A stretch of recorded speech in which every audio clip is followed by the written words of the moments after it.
Good day everyone, and welcome to my video reflection. In this presentation, I will be discussing my personal take on the application of Republic Act 4200, also known as the anti-wiretapping law, in relation to the interview involving Wang Fuguai. My goal is to analyze how RA 4200 connects to the situation presented in the interview, its relevance today, and the broader implications on communication privacy, evidence gathering, and national security in the Philippines. So before moving into the reflection, let me briefly explain what RA 4200 is about.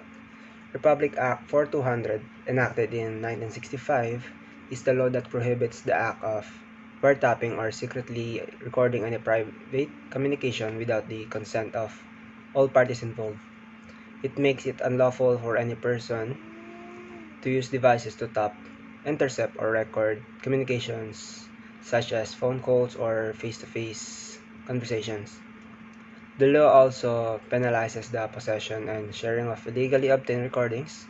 If a recording is acquired without proper consent, not only it is punishable, but it is also inadmissible as evidence in court. This law aims to protect the privacy of communication, a fundamental right that supports the individual dignity, personal security, and trust in conversations. Even if a recorded conversation contains sensitive or incriminating information, RA 4200 clearly emphasizes that the method of obtaining the recording still matters. Now let us relate this to the interview involving Wang Fuguai, which became a significant point of discussion during Senate inquiry.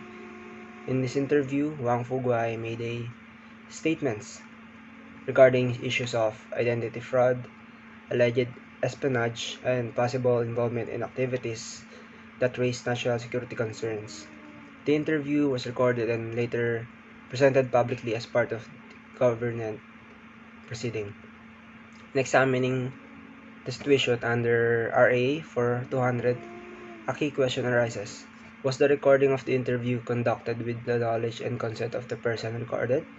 If Wang Pugay was aware that he was being interviewed and recorded, especially if it was for official purposes or for submission to authorities, then RA 4200 may not necessarily have been violated. The recording would fall under a consensual communication where the parties involved knowingly participated. However, we must also consider the nature of the interview. If the conversation originally took place privately and the recording was shared or released without consent, or if only one party agreed to the recording without informing the other, this would raise legal and ethical issues under RA 4200. The law is very strict. Consent must come from all parties, not just one. This case highlights an ongoing challenge, the balance between the right to privacy and the demand for transparency, particularly in matters related to national security. On one hand, the public has a legitimate interest in knowing the truth behind allegations involving identity fraud or espionage. On the other hand, RA 4200 reminds us that even when the information may serve the public interest, the legal process of acquiring it must still respect individual rights. Otherwise, the risk normalizing surveillance or unauthorized recording, excuse me, which cause which could harm the privacy of ordinary citizens in the long run. Another important point to reflect on is how outdated certain aspects of RA 4200 have become.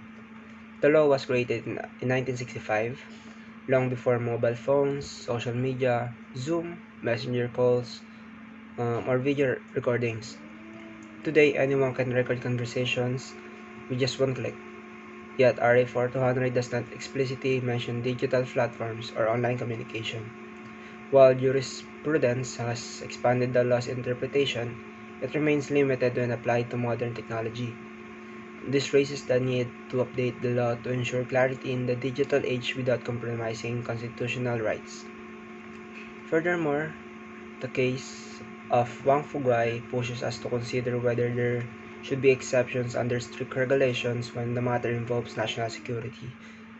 If a recording can protect public welfare, prevent crime, or expose espionage, should there be a legal avenue to use it? Provided it goes through proper authorization. This is why several proposals to amend RA 4200 include provisions allowing wiretapping for serious crimes, but only with a court order.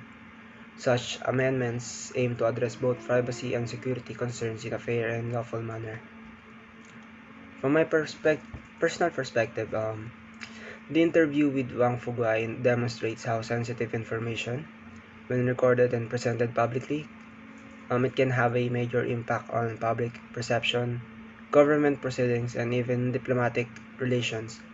This reinforces the importance of responsible handling of recorded communications. While we must uphold privacy, we must also ensure that the law adapts to modern challenges. In conclusion, RA 4200 remains an essential law that protects us, Filipinos, from unauthorized recording and interception of private communication. The interview with Wang Fuguai is a relevant case that reminds us that the importance of following legal processes when gathering evidence. It also reveals gaps in the law that need to be addressed to keep it up to date with technological advancements and national security concerns. Ultimately, respecting privacy and observing legal standards strengthens public trust, and it ensures that justice is served without compromising the rights of individuals.